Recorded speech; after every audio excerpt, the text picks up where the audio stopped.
Olá a todas novamente, sejam muito bem-vindas a mais uma aula aqui do nosso Teologia Básica para Mulheres, Conhecendo para Servir. E nós vamos continuar então o nosso aprendizado ainda na doutrina de Bibliologia. E hoje nós vamos ver algumas características da nossa Bíblia. Então, Bibliologia, estudo da Bíblia, estudo das Escrituras, estudo da Palavra de Deus. E hoje nós vamos ver algumas características desse livro maravilhoso que Deus nos deixou. Mas primeiramente, vamos ler a nossa Bíblia em Salmos 19, versículos de 7 a 11. Salmos 19, versículos de 7 a 11 diz assim: A lei do Senhor é perfeita e restaura a alma. O testemunho do Senhor é fiel e dá sabedoria aos simples. Os preceitos do Senhor são retos e alegram o coração. O mandamento do Senhor é puro e ilumina os olhos.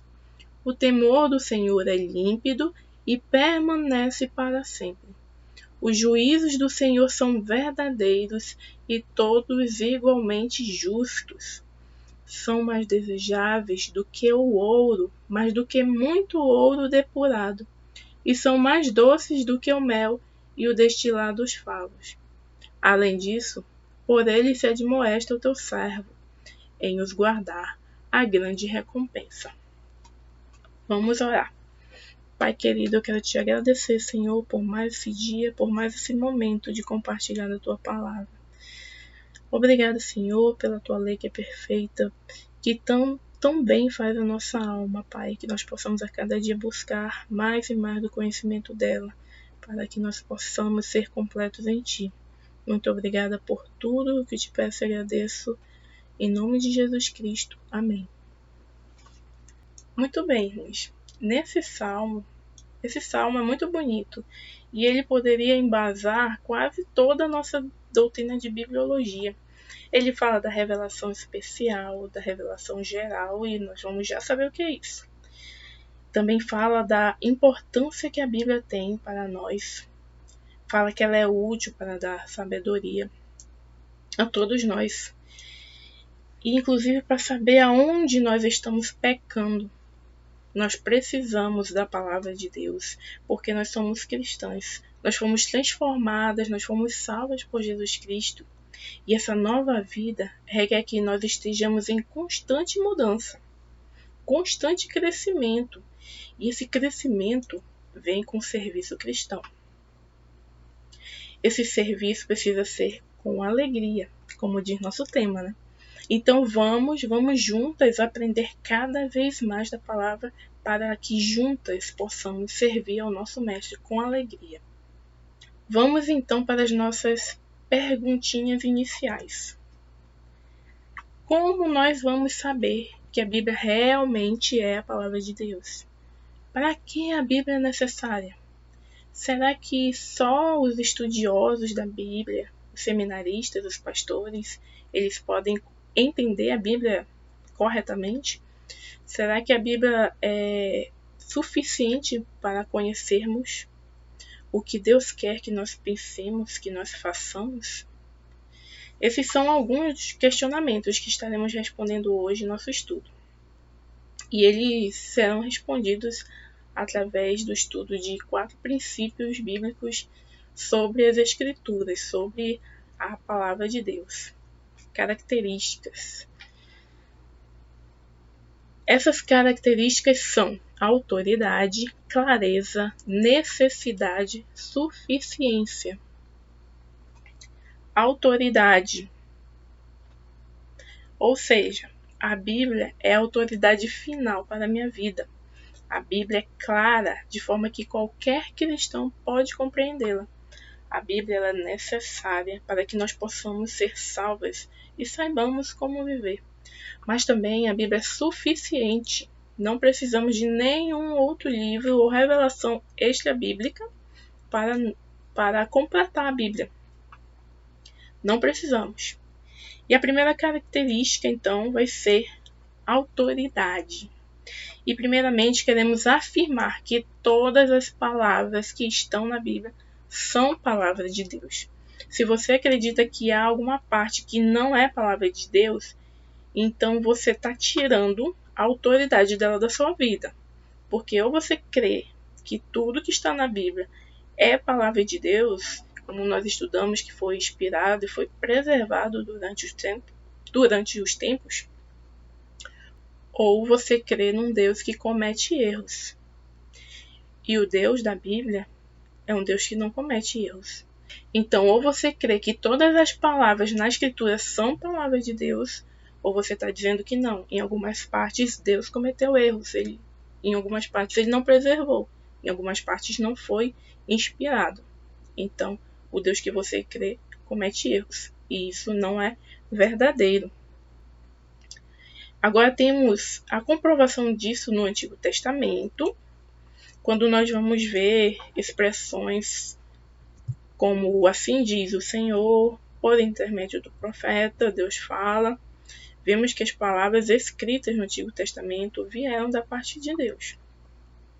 E de forma semelhante, nós temos indicações no Novo Testamento que nos mostram que as escrituras dos apóstolos já eram consideradas como inspiradas e por isso como palavra de Deus. Como nos mostram os seguintes exemplos. E são os mesmos mais ou menos os mesmos da aula anterior, quando falamos da autoridade profética e apostólica, né?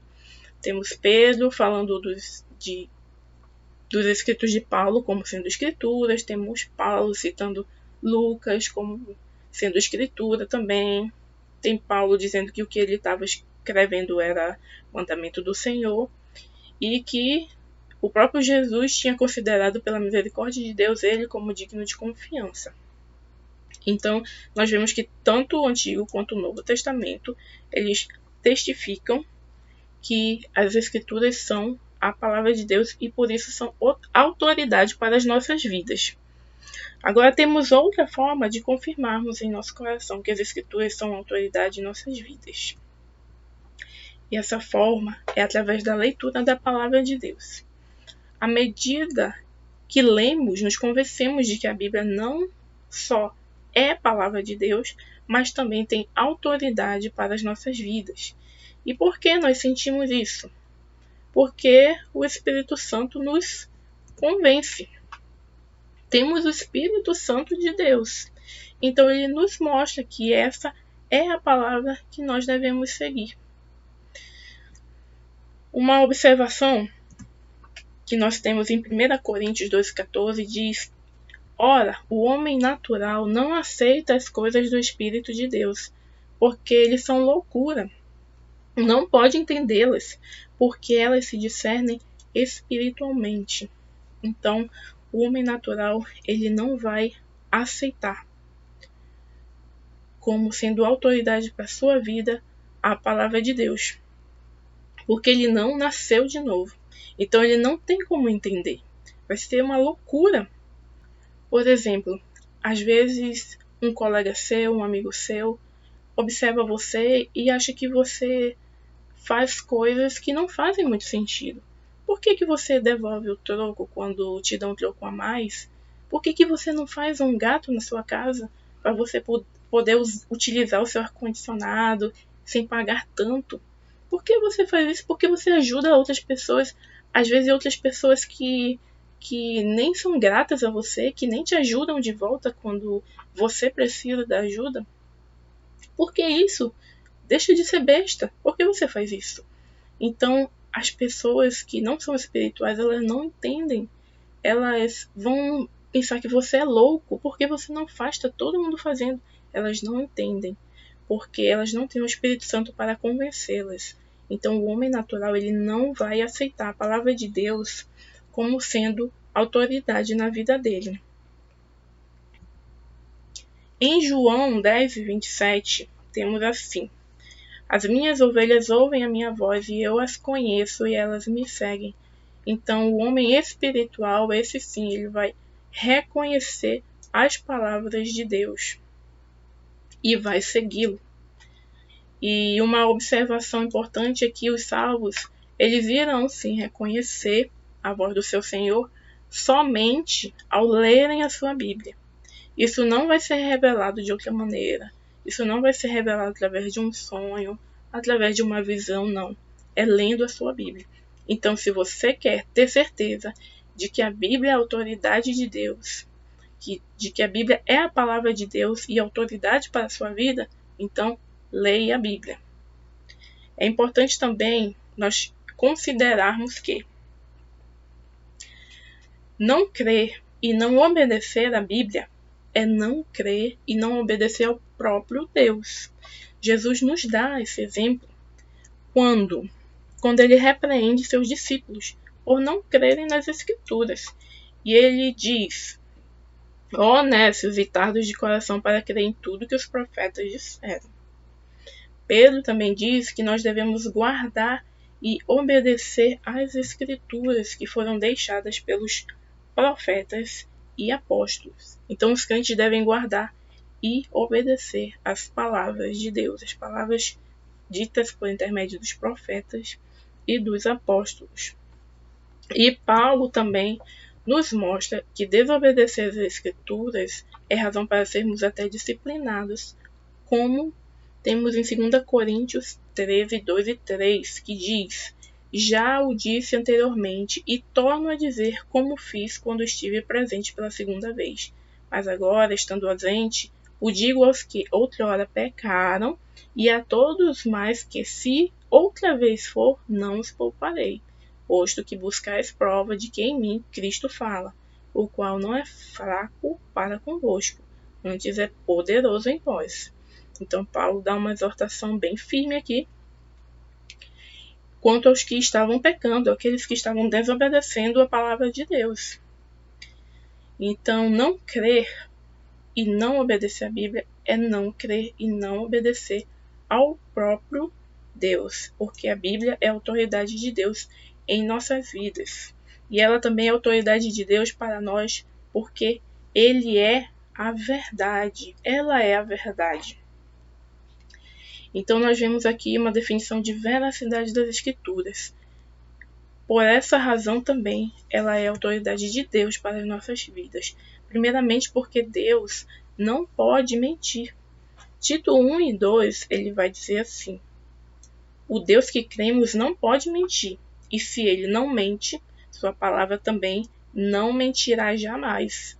E por causa disso, a Bíblia ela não contém erros.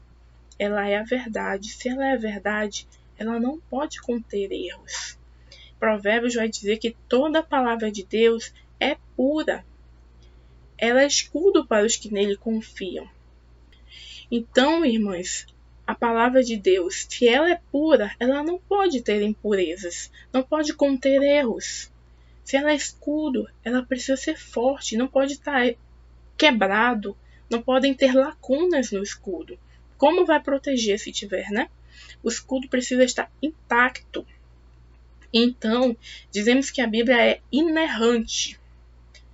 Esse é o termo utilizado para dizer que a Bíblia não contém erros. Se a Bíblia tem erros, Deus errou. E se Deus errou, Deus não é Deus. Não é, então, o Deus que cremos. Agora, a palavra de Deus é padrão de verdade. Jesus Cristo fala: santifica-os na verdade, a tua palavra é a verdade. Aqui Jesus coloca a palavra de Deus não como sendo verdadeira apenas, mas como sendo a própria verdade. E que só por meio dela podemos ser santificados. Então as palavras de Deus são nosso padrão, a verdade para nossas vidas. E nós podemos ter certeza que nenhum outro fato que venha a ser descoberto vai contradizer a palavra de Deus. Nada pode contradizer a própria verdade. Se ela é verdade, nada pode contradizer. E é isso que temos visto no decorrer da história. Descobertas científicas sempre vão confirmando o que a Bíblia diz e nunca contradizendo. Se contradiz, logo vem uma outra descoberta dizendo que não era verdadeira. Agora, a Bíblia permanece sempre como a verdade absoluta. Então, a segunda característica da nossa Bíblia é a clareza. Nossa Bíblia ela é clara, de forma que não devemos nos perguntar se nós somos capazes ou não de entendê-la. Ela foi deixada para nós, então nós queremos que Deus a deixou de forma que nós possamos compreendê-la, compreender aquilo que Ele queria que nós praticássemos, aquilo que Ele quer que nós pratiquemos. Agora, para confirmar isso, a própria Bíblia, ela afirma a sua clareza. Quando? Quando ela incentiva o estudo cotidiano, como temos aí em Deuteronômio.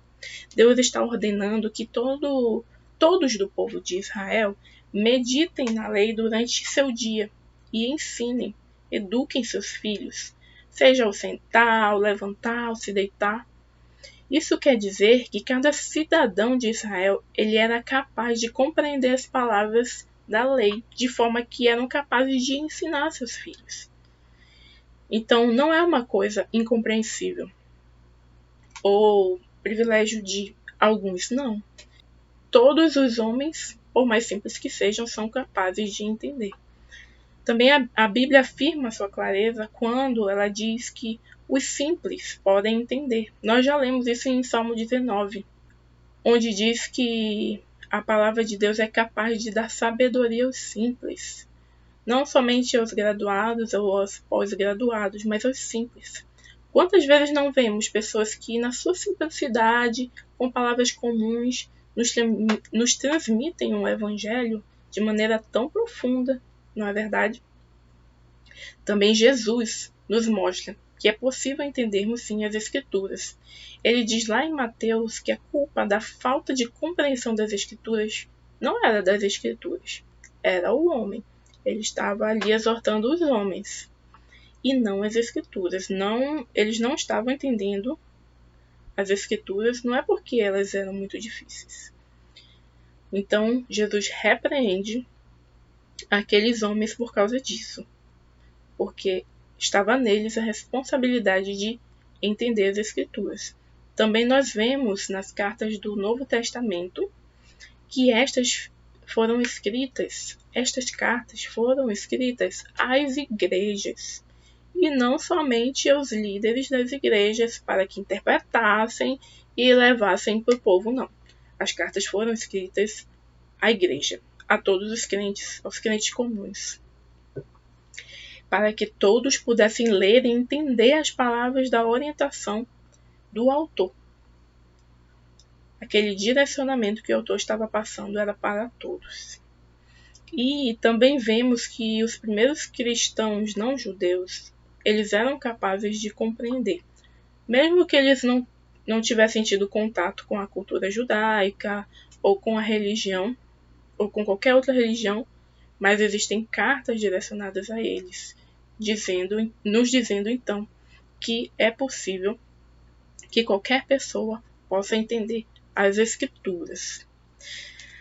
Agora, da mesma forma que na autoridade, a clareza ela só é aplicável a salvos que tenham a capacidade espiritual de alcançar essa compreensão. Porque a capacidade de entendimento é espiritual e o Espírito Santo ele age no discernimento das Escrituras. A minha palavra e a minha pregação não consistiram em linguagem persuasiva de sabedoria, mas em demonstração do Espírito e de poder. Isso Paulo está dizendo lá em 1 Coríntios 2 e 4. Então, nós vemos que para os salvos que buscam ler e entender seriamente as Escrituras, é possível entendê-la com clareza.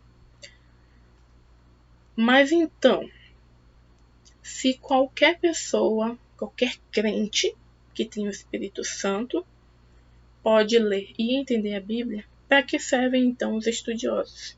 Será que podemos então ficar em casa, lendo sozinhos nossa Bíblia, que já está tudo certo? Claro que não, né, irmãs? Os estudiosos, os nossos pastores, líderes de ministério, professores de escola dominical, eles têm o seu papel, com certeza, e foram instituídos pelo próprio Deus. Em 1 Coríntios, diz assim: a uns estabeleceu Deus na igreja, primeiramente apóstolos, em segundo lugar profetas, em terceiro lugar mestres. Então nós temos esse dom na igreja, o ofício de mestre, que é desempenhado na área do ensino. E esses mestres também vão procurar com profundidade respostas a perguntas difíceis. Quantas vezes já ouvimos princípios bíblicos em pregações que nunca tínhamos visto nas Escrituras? Por mais que lêssemos várias vezes, nossa, descobri algo novo, um princípio que eu ainda não tinha parado para pensar. Mergulhar nas línguas originais na Bíblia, as línguas originais da Bíblia, nos traz um conhecimento muito aprofundado. E esse estudo, nem todos têm condições de desfrutar. Então os mestres vão nos trazer essas informações. Eles também vão defender o ensino verdadeiro das Escrituras. Quantas religiões não temos diferentes? São inúmeras, e cada uma tem várias divergências teológicas. Então, o pastor, por exemplo, ele vem e explica à igreja o que a Bíblia realmente diz sobre determinado assunto, sobre determinada doutrina, sobre determinado tópico teológico, que às vezes nós não entendemos tão bem, que às vezes não está tão acessível assim para quem não tem o estudo mais aprofundado. Então vem os nossos líderes e nos esclarecem algumas coisas.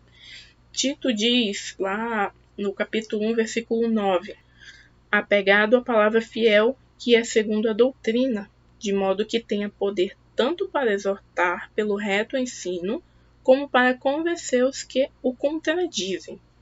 Então, essa defesa do ensino verdadeiro vem a ser também uma das responsabilidades dos pastores, dos líderes que nós temos em nossas igrejas.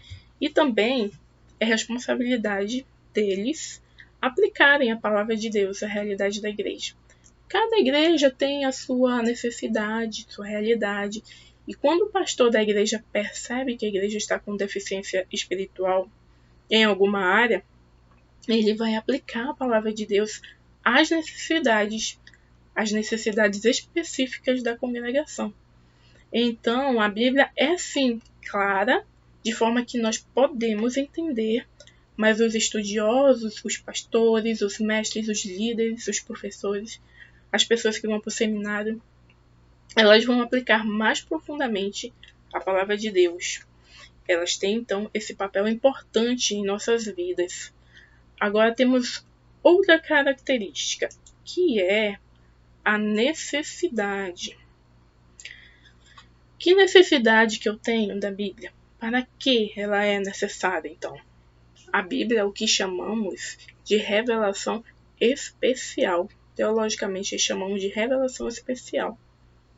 Por quê? Porque ela é específica para nós, os salvos. E ela é necessária. Necessária para quê? Para o conhecimento do Evangelho. Nós temos em Romanos 10, 13 a 17, bem conhecido. Todo aquele que invocar o nome do Senhor será salvo. Aí vai dizendo, como porém invocarão aquele de quem não creram, como crerão naquele de quem nada ouviram, como ouvirão se não há quem pregue, como pregarão se não forem enviados. Está escrito, conformosos os pés dos que anunciam coisas boas. Mas nem todos obedeceram ao Evangelho, pois Isaías diz, quem acreditou em nossa pregação? E assim a fé vem pela pregação, e a pregação pela palavra de Cristo. Então, a única forma de sermos salvos é pela palavra de Deus. É pela Bíblia. Não tem como haver salvação sem a palavra de Deus, porque é necessário o conhecimento do Evangelho. Então, a palavra de Deus é necessária para a salvação. Sem a palavra de Deus não há salvação, só enganação. Agora, a Bíblia também ela é necessária para sustentar a nossa fé espiritual. Jesus disse, está escrito, não só de pão viverá o homem, mas de toda palavra que procede da boca de Deus. Só quem vai sustentar a minha fé, minha vida espiritual, é a palavra de Deus. Não vai ser uma revista religiosa, não vai ser recomendações de uma profetisa de certa denominação, não vai ser a revelação de um anjo ou de sonhos, não. Somente a palavra de Deus é necessária para nos sustentar espiritualmente. E da mesma forma também, somente a palavra de Deus é necessária para conhecermos de forma seguramente, qual é a vontade do nosso Deus para nós. Porque este é o amor de Deus, que guardemos seus mandamentos, como diz em 1 João 5:3. Então a palavra de Deus ela é necessária para conhecermos o Evangelho da salvação, para nos sustentar espiritualmente, para conhecermos seguramente a vontade do nosso Deus. Para o que a Bíblia não é necessária. Parece estranho dizer, mas Deus deixou a todos os homens uma revelação geral. Vimos ainda agora a revelação específica, agora vamos falar da revelação geral, ou seja, mesmo que um homem, na sua vida inteira, nunca, nem sequer leia uma palavra da Bíblia, há uma coisa que ele pode saber através dessa revelação geral. E o que seria isso? Primeiramente, a existência de Deus. Ele tem sim como saber que Deus existe. Nós já lemos Salmo 19, mas no versículo 1 diz que os céus proclamam a glória de Deus e o firmamento anuncia as obras de suas mãos. Então, a criação, a própria criação, a natureza testifica de que Deus existe. Temos Romanos também, que diz, Romanos 1, de 19 a 21 diz, porquanto o que de Deus se pode conhecer é manifesto entre eles. Porque Deus, quem são eles? São os ímpios, os perversos, no contexto. Porque Deus lhe manifestou. Agora, como Deus manifestou? Porque os atributos invisíveis de Deus, assim o seu eterno poder, seu poder, como também a sua própria divindade, ou seja, Deus mostra o seu poder e mostra que Deus é Deus, mostra que existe um Deus, claramente se reconhecem desde o princípio do mundo, sendo percebidos por meio das coisas que foram criadas. Tais homens são, por isso, indesculpáveis, porquanto, tendo conhecimento de Deus, não glorificaram como Deus. Nem lhe deram graças, antes se tornaram nulos em seus próprios raciocínios, obscurecendo-se-lhes o coração insensato.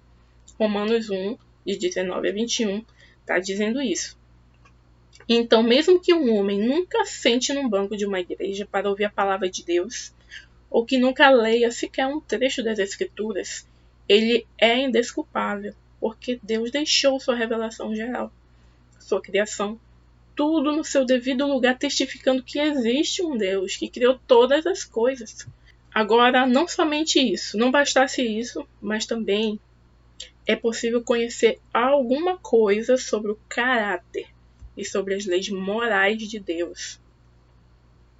Romanos também vai dizer assim: quando, pois, os gentios que não têm lei procedem por natureza de conformidade com a lei, não tendo lei, servem eles de lei para si mesmos. Estes mostram a norma da lei gravada no seu coração, testemunhando-lhes também a consciência e os seus pensamentos mutuamente, acusando-se e defendendo-se. Romanos 2, 14 e 15. Ou seja, existe uma moralidade no coração do homem. Mesmo que ele nunca tenha ouvido falar na história dos 10 mandamentos, por exemplo, ele sabe que não deve roubar, que não deve matar, que não deve adulterar, etc. As nossas convenções sociais não são fruto da evolução ou de um desenvolvimento sociológico, não, elas vêm de Deus. São princípios eternos que Deus colocou no coração do homem. Então, nós vemos que a leitura da Bíblia não é necessária para que os homens vejam que Deus existe. Que existe um Deus que criou todas as coisas. E mais, que existe um Deus que é moral, que instituiu essas leis no nosso coração. E a última característica de nossa Bíblia é a suficiência. Para que a Bíblia é suficiente? A Bíblia é suficiente para as nossas vidas. Ela sozinha já dá conta de todas as nossas necessidades espirituais que temos. Não precisamos de outro material, porque os tempos são outros. Vamos dizer assim, vamos ver materiais novos, coisas mais atuais, porque nós estamos em outro tempo. Não. A Bíblia é suficiente. Só ela supre todas as nossas necessidades. Só que ela é suficiente também para quê? Para a nossa salvação.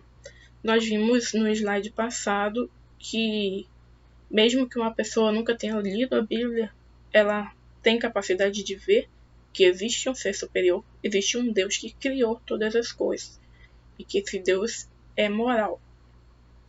Mas isso não é suficiente para que a pessoa seja salva. Por quê? Porque é a Bíblia que é suficiente para a nossa salvação. 2 Timóteo 3,15 vai dizer: e que desde a infância sabes as sagradas letras que podem tornar-te sábio para a salvação pela fé em Cristo Jesus. Então, a Bíblia é suficiente para a nossa salvação, mediante a fé em Cristo Jesus, segundo 2 Timóteo 3,15. As sagradas letras são a palavra de Deus, a Bíblia em forma escrita. Então, a Bíblia é suficiente para a salvação. Às vezes ficamos muito preocupados com métodos, com formas lúdicas de ensinar, de evangelizar as pessoas. E isso, com certeza, é muito válido e é muito importante para chamar a atenção das pessoas. Mas para a salvação, é só a Bíblia. A Bíblia é suficiente. A Bíblia também, ela vai ser suficiente para nos equipar a viver a vida cristã. 2 Timóteo continua nos versículos 16 e 17 dizendo: toda a escritura é inspirada por Deus e útil para o ensino, para a repreensão, para a correção, para a educação na justiça, a fim de que o homem de Deus seja perfeito e perfeitamente habilitado para toda boa obra. Então a Bíblia ela é suficiente para nos aperfeiçoar e nos capacitar para desenvolvermos toda boa obra. Agora, o entendimento da suficiência das Escrituras, ele deve nos levar a meditar em algumas coisas. Primeiramente, vai nos levar a descobrir o que Deus quer que nós pensemos, que nós façamos. Não vou procurar em outro lugar, vou procurar nas Escrituras. O que Deus quer que eu pense? O que Deus quer que eu faça? Somente através das Escrituras saberemos.